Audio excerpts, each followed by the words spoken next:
Hey guys, it's Rachel or Dolly Discourse, and today I'm going to be continuing my series of reviews of random older Bleeding Edge Goth dolls. This is the third one I have out of box, and this is Siphon Veins. As I mentioned in my collection video, I actually found this doll organically in a store, a collector store in my area called Blast from the Past, and she was in a box which was damaged, so I decided to take her out. But that was an especially good find because this doll I think was a Comic-Con exclusive, so she barely even pops up on eBay. One thing that I wanted to point out about her real quick is something that I've never seen anyone document online, but I have noticed, and I think there's two variants of this doll. So the one I have, as you noticed, does not have a choker on, right? But I've seen pictures of other ones that do come with a little choker and a bat on it. I'll insert a picture here. I can't find out why some are like that and some aren't, and I haven't seen it documented anywhere that there was a purposeful variant. But mine was, again, new in box, so I don't believe that somebody had just taken off the choker, because this wasn't, like, bought secondhand. So, yeah, I've also seen pictures of other new ones that don't come with it, so I don't think it was an error on just my doll either. I think they did have two different versions, so that was cool to think about. Another thing to note is that I think she came out around the same time as the Series 3 dolls, so a lot of these do have issues with yellowing with their heads, but mine seems to be a material that has not yellowed whatsoever. I'm so lucky. So speaking of her head, let's just get right started into this review. So it's really interesting to note that her face mold is a different face mold from like all the rest of the BeGoths. Like they gave her a more skinny face and this unique smirk with the fangs. She looks so adorable actually, and like more monsterish, almost like Monster High.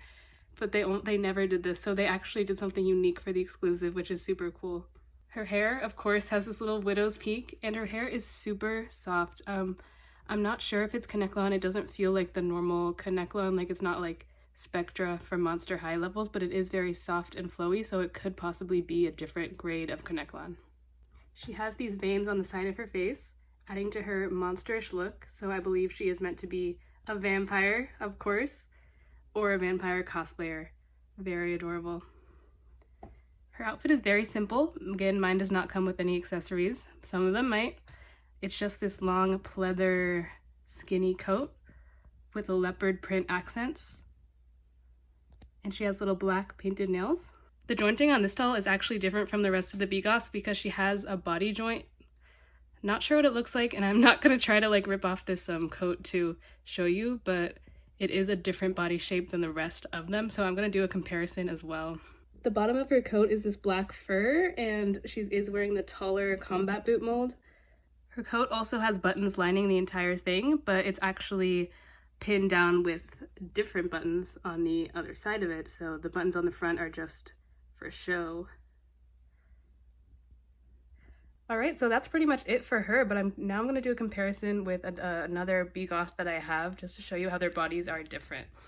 So I grabbed Scorpio Vixen first to show you that these are what her boots look like. You can't see Siphon's boots under her coat, but that is what they are, the like taller mold.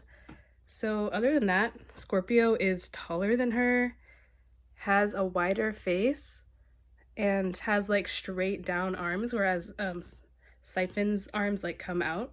And she has like a skinnier waist. Scorpio is not able to like move back and forth at the torso the way that Siphon is. So this doll was actually really unique and interesting. I wish I knew more about why they made it or how, or you know, just like what the tea was at the time, especially why one of them has a choker and one of them doesn't.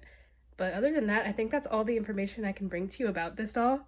Again, she was a really great find, and I'm super happy to have her in my collection. I'd say this is one of my biggest flexes as a BeGoths collector, to have just found this one at a store.